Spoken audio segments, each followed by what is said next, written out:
Mesdames et messieurs, merci de votre présence. J'ai plaisir à vous accueillir aujourd'hui pour vous présenter le rapport de la Cour des comptes intitulé « Les impacts du système de retraite sur la compétitivité et l'emploi ». Je le remettrai tout à l'heure au Premier ministre avant de le présenter aux partenaires sociaux réunis dans une délégation permanente qu'on appelle conclave. Lors de sa déclaration de politique générale le 14 janvier dernier, le Premier ministre a annoncé qu'il souhaitait remettre en chantier le sujet des retraites avec les partenaires sociaux pour un temps bref et dans des conditions transparentes. Et donc, il a demandé, pour que cette démarche s'appuie sur des constats et des chiffres indiscutables, à la Cour des comptes de réaliser une mission en 2 temps. La lettre de mission demandait à la Cour de dresser en 1 mois un constat objectif de la situation financière du système des retraites et de ses perspectives à court, moyen et long terme.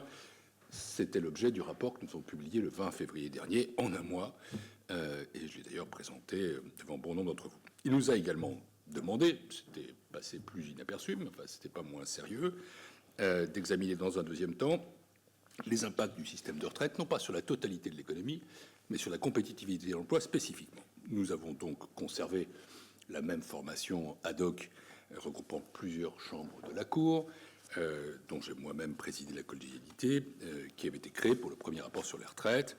Une équipe de magistrats a travaillé sans relâche sur ce sujet. Je remercie les présidents de la première chambre, Karine Cambi et Bernard Lejeune qui est à mes côtés, Sophie Thibault qui n'a pas pu être là ce matin, la contre-rapporteure Mathilde Lignot-Leloup, le rapporteur général Jérôme Brouillet, ainsi que les rapporteurs qui sont dans la salle, Vincent Chevrier, Emmanuel Gessua, Nicolas Lerue et Amélie Morzadec. Alors évidemment, je suis très conscient que ce rapport s'inscrit dans un contexte sensible pour les négociations entre partenaires sociaux.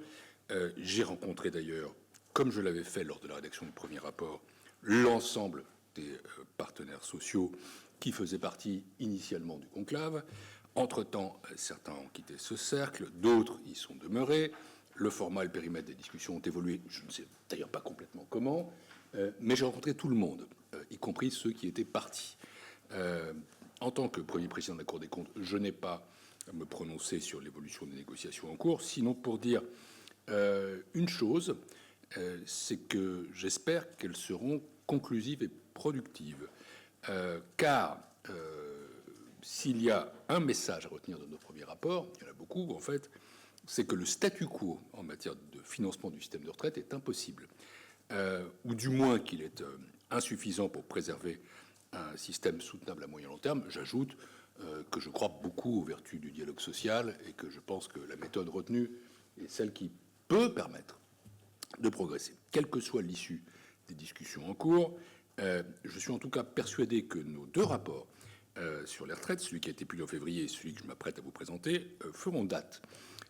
Ils seront, j'espère en tout cas, une base utile et indiscutable aux négociations actuelles, mais aussi dans des négociations futures entre partenaires sociaux, car, je n'en doute pas, notre système de retraite, pour rester soutenable, nécessitera en fait des adaptations au cours des prochaines années. Il n'y aura pas de dernière réforme des retraites. Il y aura des adaptations progressives au fil du temps, et nous avons donné là une base qui non seulement est solide, mais je crois durable. Avant d'entrer dans le détail des constats et conclusions de la Cour, je reviens sur le périmètre du rapport et sur notre méthode. Conformément à la demande du Premier ministre, notre rapport documente les impacts économiques des principaux paramètres du système de retraite sur la compétitivité de notre économie et sur l'emploi, en prêtant une attention particulière à l'emploi des seniors. Nous avons choisi d'examiner les 3 leviers qui ont un effet direct sur l'équilibre de notre système de retraite: le taux de cotisation, le niveau des cotisations, l'âge effectif de départ à la retraite. Et là, nous confondons 2 paramètres que nous avions distingués dans notre premier rapport, à savoir l'âge légal et aussi la durée d'assurance requise, et enfin l'indexation des pensions. Les effets de ces paramètres sur le taux d'emploi et sur la compétitivité ont donc été analysés. La notion de compétitivité elle-même ne va pas de soi. L'INSEE définit la compétitivité d'une économie comme sa capacité à gagner ou non des parts de marché sur ses concurrents. La Commission européenne, elle, parle de compétitivité durable en intégrant les enjeux d'équité. Nous avons prêté une attention toute particulière à cette notion d'équité, qui est au cœur de l'évolution du système de retraite, qu'il s'agisse d'équité intergénérationnelle entre les générations ou intragénérationnelle à l'intérieur d'une génération, pour une raison simple, qui est que les paramètres du système de retraite sont très différenciés, et le rapport le montre, sur les catégories de population concernées. Compte tenu de ce champ d'investigation qui est assez large, le rapport comporte certaines spécificités. D'abord, nous avons adapté une démarche comparative au niveau européen. La notion de compétitivité est relative. Elle s'apprécie toujours par rapport à nos principaux concurrents et voisins. Et nous avons concentré nos analyses sur les 3 principaux partenaires économiques européens de la France, l'Allemagne, l'Italie et l'Espagne, qui ont aussi des modèles sociaux et de retraite finalement plus proches qu'on ne le dit du système français. Avec la France, en tout cas, ces 3 pays représentent 70% du PIB de la zone euro. Donc la comparaison vaut raison. Deuxième spécificité du rapport, nous n'avons pas produit nous-mêmes l'ensemble des chiffres, des modèles et des projections qui sont au fondement de nos analyses. Nous nous sommes appuyés naturellement dans le court laps de temps qui nous était imparti. Et puis de surcroît, c'est d'une complexité effroyable. Nous n'aurions pas pu le faire même en un an. Nous sommes appuyés sur les données des administrations et surtout sur l'abondante littérature économique qui existe sur les économies françaises, allemandes, italiennes et espagnoles. Nous avons auditionné de très nombreux spécialistes de ces sujets. Je ne les liste pas, mais ils sont cités dans notre rapport quand nous reprenons leurs travaux. Je remercie d'ailleurs les économistes et les administrations qui nous ont appuyés dans cette mission, la DARES, l'adresse, la Direction générale du Trésor, la Direction de la sécurité sociale, la Délégation générale à l'emploi et à la formation professionnelle. Nous avons travaillé en bonne intelligence avec eux tous. J'en viens à présent aux questions que nous nous sommes posées. Dans le premier chapitre, on a documenté l'évolution du taux d'emploi et de la compétitivité en France par rapport à nos partenaires européens. Dans le deuxième chapitre, on a analysé les caractéristiques singulières de ce système de retraite français et leur effet sur l'emploi et la compétitivité. Enfin, nous y examinons, dans le troisième chapitre, les principaux leviers. Nous avons tiré des constats et des conclusions qui peuvent être résumés en 4 grands messages que je vais ensuite développer. S'agissant d'abord de la compétitivité, l'impact du système de retraite est indirect, mais il n'est pas évidemment le seul facteur d'une compétitivité française qui s'est dégradée fortement depuis le début des années 2000. Mais l'évolution de la structure des cotisations a plutôt permis de réduire nos handicaps en termes de compétitivité coût. Le problème majeur réside maintenant dans notre déficit de compétitivité hors coût, c'est-à-dire que c'est en réalité à l'extérieur du système de retraite qu'existent les solutions aujourd'hui. Elles sont davantage de l'ordre de l'innovation, de la réindustrialisation du pays, de nos capacités à muscler notre appareil productif. C'est là que sont les clés de notre compétitivité. S'agissant de l'emploi, les effets du système de retraite sont plus nets à la suite des réformes des retraites. L'augmentation du taux d'emploi des plus de 60 ans est réelle. Oui, allonger l'âge effectif de la retraite a un effet sur le taux d'emploi. Mais c'est très inégal selon les catégories de population. C'est notre deuxième message. Troisième message, il faut traiter ces situations inégales au regard de l'emploi et des effets des réformes des retraites. Et nous distinguons notamment 3 situations qui méritent une attention particulière, celle des femmes, celle des personnes en moins bonne santé et celle de ceux qui ont des conditions de travail plus pénibles. Et là, les enjeux d'équité s'invitent au cœur du débat sur les retraites. Enfin, quatrième message, il existe en Europe des mécanismes qui permettent une adaptation progressive des paramètres des systèmes de retraite aux évolutions démographiques et économiques, et nous pourrions nous en inspirer. Je vais développer tout ça. Je débute par la compétitivité. Nous faisons un constat dans ce rapport, mais aussi dans de nombreux autres travaux récents de la Cour, qui est que la compétitivité française s'est structurellement dégradée depuis le début des années 2000. L'évolution de la balance des biens et services, tout comme les performances relatives d'un pays à l'exportation, permettent d'apprécier l'évolution de sa compétitivité. Depuis 2006, la France a constamment enregistré un déficit de la balance des biens et services jusqu'à 21,5 milliards d'euros en 2024. Ça représente 0,7 points de PIB. Et par comparaison, l'Allemagne, l'Espagne, l'Italie ont enregistré des excédents important en 2024. Il en va de même pour la zone euro, dont l'excellence s'élève à 4,5 points de PIB. Et il y a donc une anomalie française qui est maintenant durable, qui s'explique par un déficit persistant et croissant des échanges de biens, notamment industriels. C'est la conséquence directe de la désindustrialisation à l'œuvre dans notre pays. Et nous le savons, même si l'Allemagne connaît une crise de son propre modèle productif, notre industrie représente en pourcentage de PIB la moitié de ce qui est le cas en Allemagne. En 2023, la part de l'emploi industriel était stabilisée autour de 10% de l'emploi total en France, contre 17% en Italie et 18% en Allemagne. Cette dégradation s'inscrit plus largement, et malgré tout, dans un contexte de décrochage de la compétitivité de l'Union européenne par rapport aux États-Unis et à la Chine. La croissance de l'Union européenne a ralenti du fait d'une baisse de la productivité. Elle a été beaucoup plus lente que celle des États-Unis, de façon persistante. En conséquence, l'écart de PIB entre les États-Unis et l'Union européenne va en s'accroissant. Il est passé de 15% en 2002 à 30% du PIB en 2023 à prix constant. Donc il a doublé en 20 ans. C'est énorme. Environ 70% de cet écart s'explique par une productivité plus faible dans l'Union européenne. Et ce décrochage a été magistralement mis en évidence par le rapport dit Draghi, remis à la Commission européenne en septembre 2024. Dans ce contexte, quels sont les liens entre les paramètres du système de retraite et la compétitivité?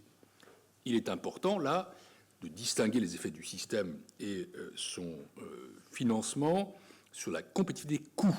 La compétitivité coût, c'est celle qui mesure l'évolution des coûts de production, en particulier des coûts salariaux, et sur la compétitivité hors coût. Hors coût, comme son nom l'indique, c'est les gammes de produits, c'est l'innovation, ou encore les compétences de la main-d'œuvre. D'abord, le financement des dépenses de retraite à travers les cotisations sociales explique une partie des coûts salariaux unitaires et donc de la compétitivité coût de l'économie française. En France, le système des retraites est financé aux 2/3 par des cotisations sociales sur la masse salariale, qui ont donc un impact sur le coût du travail. Ces cotisations représentent environ 9,5 points de PIB en France et en Espagne, et c'est un niveau supérieur à celui de nos partenaires, notamment de l'Allemagne. Il y a un écart de 5 points. Cependant, disons-le, la compétitivité coût n'est pas, ou n'est plus, le principal sujet en France aujourd'hui. Elle s'est améliorée, d'abord avec les allègements généraux de charges, puis avec les politiques de baisse du coût du travail mises en œuvre en France depuis 2013. Ce n'est pas un jugement de valeur, c'est un fait. Ces politiques ont permis de résorber et même d'inverser aujourd'hui les écarts d'évolution des coûts salariaux par rapport à nos principaux partenaires européens. Entre 2000 et 2024, l'évolution des coûts salariaux unitaires a été plus modérée en France qu'en Allemagne et que dans les principales économies de la zone euro. C'est particulièrement le cas dans le bas de l'élémentage des rémunérations. La faiblesse de la compétitivité hors coût est plus préoccupante. Nous l'avons déjà souligné dans, par exemple, un rapport sur la politique industrielle paru en novembre dernier. Les exportations françaises n'ont pas connu de montée en gamme depuis près de 25 ans, et les dernières enquêtes PISA témoignent d'un décrochage scientifique. Nous ne sommes plus qu'à la 10e place mondiale en termes de publications scientifiques. En outre, en France, la structure des cotisations sociales consacrées au financement des retraites est atypique, ce qui pourrait avoir tout de même un impact sur la compétitivité hors coût.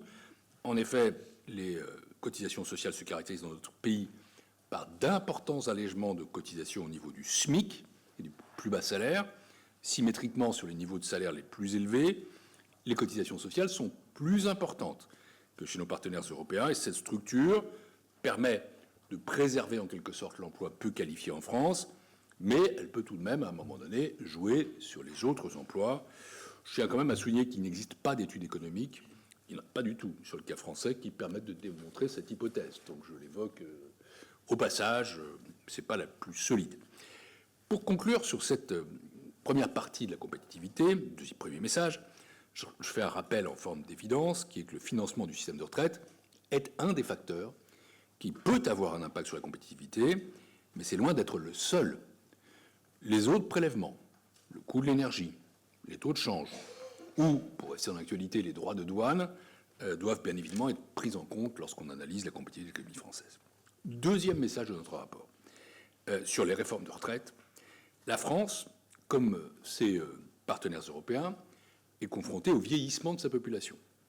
Au sein de l'Union européenne, la population en âge de travailler a commencé à diminuer vers 2010, principalement en raison de la baisse des taux de natalité non compensée par un solde migratoire positif.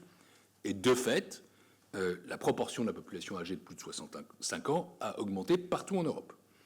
Les projections démographiques à long terme suggèrent une poursuite de ce déclin.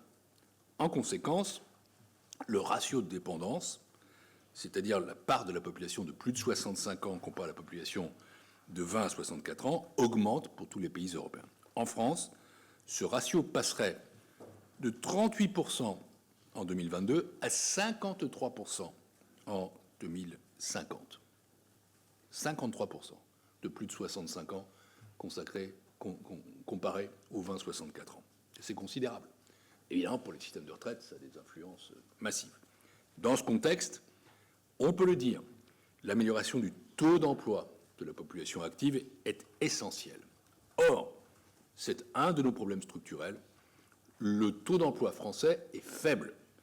Le taux d'emploi des personnes âgées de 15 à 64 ans s'établissait en 2023 à 68,4%, ce qui est en dessous de la moyenne de la zone euro.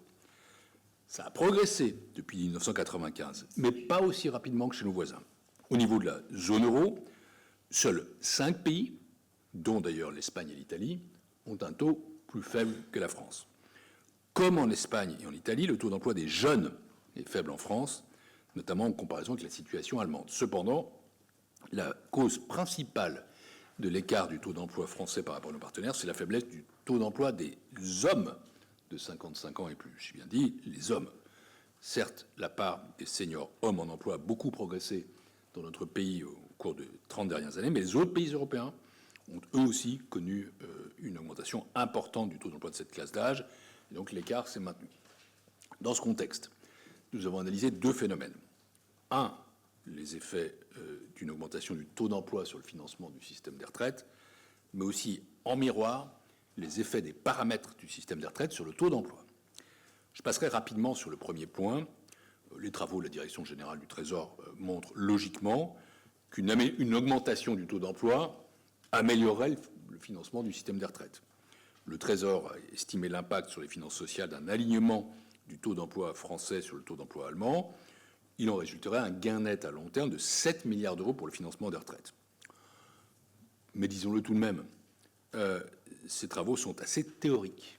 Ce qui est intéressant, c'est de comprendre comment le taux d'emploi pourra être amélioré en France. À cet égard, les études économiques soulignent ou concluent que les réformes des systèmes de retraite se sont accompagnées d'une amélioration du taux d'emploi. Constat: l'augmentation de l'âge effectif de la retraite s'accompagne, est concomitante, c'est important de le dire comme ça, d'une augmentation de taux d'emploi.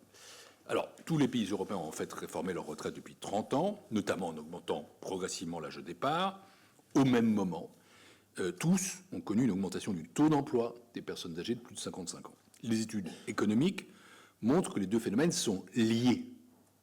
Après, il faut chercher la causalité. Les mesures de recul de l'âge de la retraite, que ce soit à 63, 65, 65 ans, et c'est le cas en 67 ans, décidé en Allemagne ou en Italie, ont eu pour effet principal une augmentation du taux d'emploi des seniors. En France également, la réforme des retraites de 2010, qui a porté l'âge légal de la retraite de 60 à 62 ans, s'est traduite par une augmentation très nette de l'emploi des personnes âgées de 55 à 60 ans. Au cours de la décennie 2010, l'âge de départ effectif à la retraite, c'est-à-dire l'âge auquel les personnes partent réellement en retraite, a augmenté de 2,1 années. Et en moyenne, le temps passé en emploi s'est allongé d'1 an et 7 mois. Donc les deux progressent de concert. Là encore, ce sont des faits.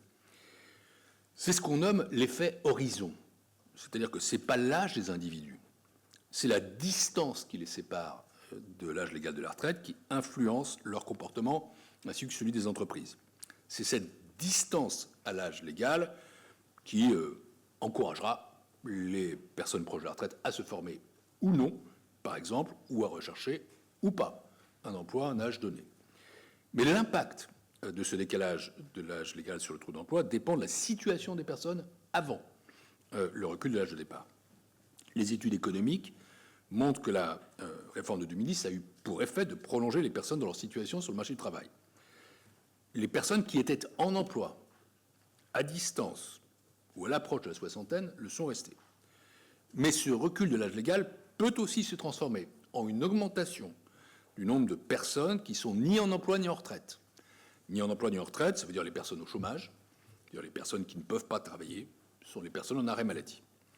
Et en réalité, derrière le constat global que le recul de l'âge de départ effectif a un impact sur le taux d'emploi, on constate des disparités très importantes entre catégories socio-professionnelles, entre femmes et hommes, et selon l'état de santé des seniors concernés. Donc, c'est les trois chantiers que j'évoquais et que je vais développer ensuite. Pour les ouvriers, le recul de l'âge moyen de départ en retraite ne s'est traduit qu'à 66% par un allongement de la durée en emploi. Ce taux est de plus de 85% pour les professions intermédiaires et les cadres. S'agissant des disparités entre femmes et hommes, la réforme des retraites de 2010 a entraîné une augmentation de l'emploi après 60 ans pour les deux populations. Cependant, cette poursuite de l'emploi s'est davantage faite à temps partiel pour les femmes que pour les hommes. Par ailleurs, au-delà de 55 ans, les femmes sont plus souvent ni en emploi ni en retraite que les hommes, et quand on les interroge sur les causes de cette situation, elles citent fréquemment des contraintes familiales ou personnelles. On retrouve ici la problématique connue du rôle d'aidante, majoritairement joué par les femmes, notamment à cet âge pivot, où elles doivent s'occuper des parents ou des petits-enfants, et là encore, il y a quelque chose de très genré dans cette affaire. Je résume nos conclusions sur les liens entre système de retraite et taux d'emploi. L'évolution du taux d'emploi des seniors n'est pas un préalable aux réformes des retraites, c'en est une conséquence. Les études économiques montrent que les réformes de recul de l'âge de la retraite ont pour effet, en effet, d'augmenter le taux d'emploi des seniors. Toutefois, cet effet observé en moyenne cache des inégalités très fortes, et la probabilité de se retrouver ni en emploi ni en retraite est beaucoup plus forte pour les travailleurs les moins qualifiés, pour les femmes ou pour les personnes en difficulté de santé, et il faut donc les accompagner de manière spécifique si on souhaite que les augmentations de l'âge de départ se traduisent par un allongement du temps d'emploi pour tous, sans distinction ni discrimination, et c'est ça qui, en vérité, permettra de rattraper, ou de commencer à rattraper, le retard que nous avons en la matière, et donc de pouvoir, à ce moment-là, faire jouer les spéculations sur le lien symétrique taux d'emploi et financement des retraites. Troisième message, il est impératif pour nous, dès lors, de prendre en compte et de préserver l'équité intragénérationnelle, l'équité intergénérationnelle dans les réflexions sur l'emploi des seniors et sur les paramètres de notre système de retraite. Je vais d'abord évoquer la nécessaire préservation de l'équité au sein d'une même génération. Ça, c'est l'équité intragénérationnelle. Au global, en 2023, une personne sur 5 âgée de 55 à 64 ans n'est ni en emploi ni en retraite. Ça veut dire 1,6 million de personnes sur les 8,5 millions de cette classe d'âge. La plupart subissent cette situation. Elle n'est pas choisie. C'est le cas des environ 300 000 chômeurs qui cherchent un emploi et qui n'en trouvent pas. C'est aussi le cas des personnes inactives pour une raison de santé ou de handicap.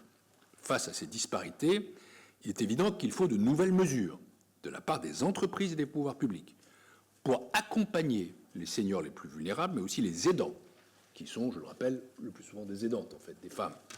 L'objectif est simple, il faut que le recul de l'âge moyen de départ, quel que soit le chiffre qu'on retienne, favorise le maintien en activité ou le retour à l'emploi, et ce de manière équitable, en tenant compte des difficultés concrètes auxquelles, on le sait, sont confrontés certains seniors beaucoup plus que d'autres. En France, les pouvoirs publics privilégient le levier du dialogue social pour faire évoluer la perception des seniors dans le monde professionnel. C'est dans cet esprit que le récent accord national interprofessionnel en faveur de l'emploi des seniors a été signé en novembre 2024. Il renforce les obligations de réaliser une négociation sur l'emploi des seniors dans les entreprises. Il prévoit aussi l'aménagement du temps de travail en fin de carrière. Mais il faut aussi jouer sur d'autres leviers. La Cour avait noté, dans son rapport sur les carrières longues, publié déjà en 2019, que les seniors touchés par le chômage éprouvaient de grandes difficultés à trouver un emploi en raison de discriminations à l'embauche. Ces discriminations se trouvent aussi dans l'accès à la formation. Ainsi, la DARES a montré que les personnes de 50 ans, de plus de 50 ans, ont moins de chances que les plus jeunes d'être retenues pour les formations, alors qu'elles se présentent plus souvent aux convocations, et que de surcroît, elles en ont peut-être encore plus besoin. Ça, évidemment, ça doit changer. L'équité intragénérationnelle implique également de tenir compte des écarts persistants d'espérance de vie entre catégories de population. En France, l'écart d'espérance de vie à 65 ans entre les cadres et les ouvriers était de 2 ans pour les femmes et de 3 ans pour les hommes en 2020.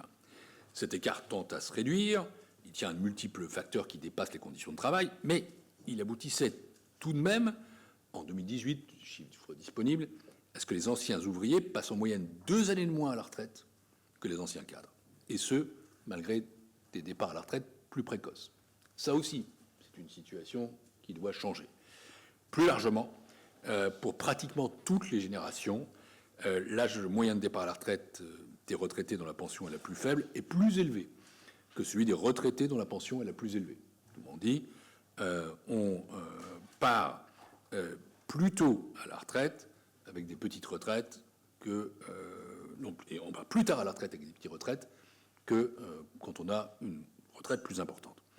Le dispositif de départ anticipé pour carrière longue n'a pas changé cette situation.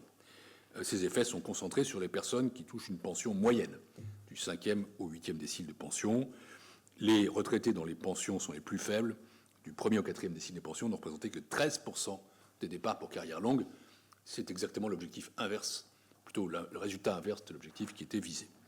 L'équité intragénérationnelle n'est donc pas garantie en l'état actuel du système de retraite, et cet enjeu pour nous doit demeurer au cœur des réflexions sur les évolutions du système. Il en est de même de l'enjeu d'équité intergénérationnelle de notre système de retraite, c'est-à-dire la préservation de l'équité entre les générations actuellement à la retraite et les générations futures. Et ça revient à poser la question de la soutenabilité de notre système de retraite et de la répartition des efforts entre actifs et retraités. Aujourd'hui, la France, nous l'avons dit dans notre premier rapport, consacre près de 14 points de son PIB aux dépenses publiques de retraite, c'est 2,5 points de plus que la moyenne de la zone euro. Seule l'Italie a des dépenses publiques de retraite plus élevées que notre pays, et ce surcroît de dépenses publiques de retraite en France par rapport à la moyenne de la zone euro représente plus de 66 milliards d'euros en 2022. L'écart est même de 118 milliards d'euros par rapport à l'Allemagne. L'évolution des rapports entre cotisants et retraités constitue un défi majeur pour le financement de leur système de retraite, et donc nous avons aussi montré quels étaient les besoins de financement dans notre premier rapport. Cette situation nous oblige à prêter une attention particulière à l'équité intergénérationnelle du système de retraite, notamment au niveau du pilotage de ces adaptations. Tous les pays européens, ou presque, sont en fait confrontés aux mêmes problématiques. Certains ont adopté des réformes pour y faire face, tout en garantissant l'équité du système. Par exemple, certains pays, et c'est intéressant, se fixent pour objectif une stabilité du temps passé à la retraite au cours de la vie, pour veiller à la pérennité financière du système de retraite et au partage équilibré des efforts entre les générations. Cette réflexion me mène au 4e et dernier message de notre rapport, c'est qu'il existe, ailleurs en Europe, des mécanismes qui permettent une adaptation progressive des paramètres des systèmes de retraite aux évolutions démographiques et économiques. Les paramètres, nous en avons parlé dans notre premier rapport, sont de plusieurs natures et ils sont d'abord de 3 leviers. D'abord, le niveau des cotisations sociales affectées aux retraites. Deuxièmement, le niveau des pensions des retraités qui dépend des règles de calcul de la pension et aussi les règles de revalorisation via l'indexation sur l'inflation. Et troisièmement, l'âge effectif moyen de départ en retraite. Nous avons examiné dans notre premier rapport les effets de chacun des leviers sur les perspectives financières du système des retraites. C'est cela que nous reprenons de la façon suivante.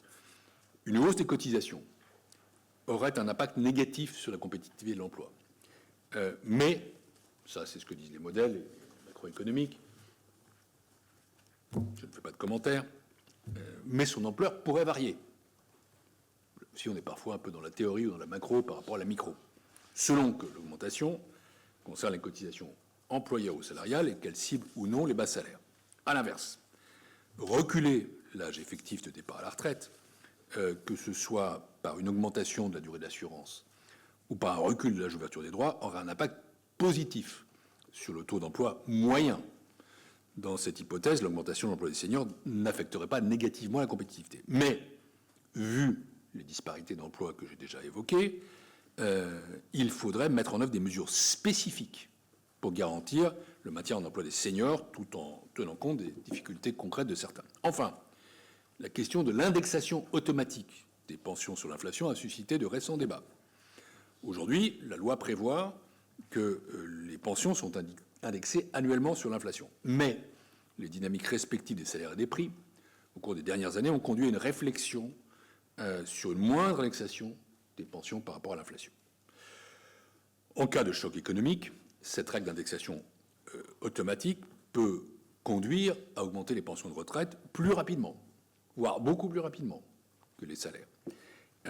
Les études économiques montrent globalement qu'une indexation inférieure à l'inflation aurait un très faible emploi sur l'emploi. Mais cette indexation sur l'inflation n'est pas la plus adaptée à la recherche d'un équilibre durable et équitable du système de retraite. Une indexation au moins partielle sur les salaires, assortie d'un facteur de soutenabilité, comme chez certains de nos partenaires européens, présenterait l'avantage de mieux piloter le système de retraite et surtout, elle exposerait les actifs et les retraités de manière solidaire aux mêmes aléas économiques. J'aimerais souligner que nous avons analysé chacun de ces leviers isolément, mais une réforme, ce n'est pas nous d'en décider, pourrait, voire devrait, mobiliser et combiner plusieurs de ces leviers. C'est ce qu'ont fait nos partenaires européens.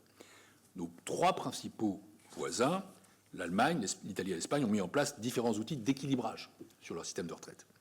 Les modalités d'association des partenaires sociaux à la gouvernance de ces dispositifs sont variables selon les pays.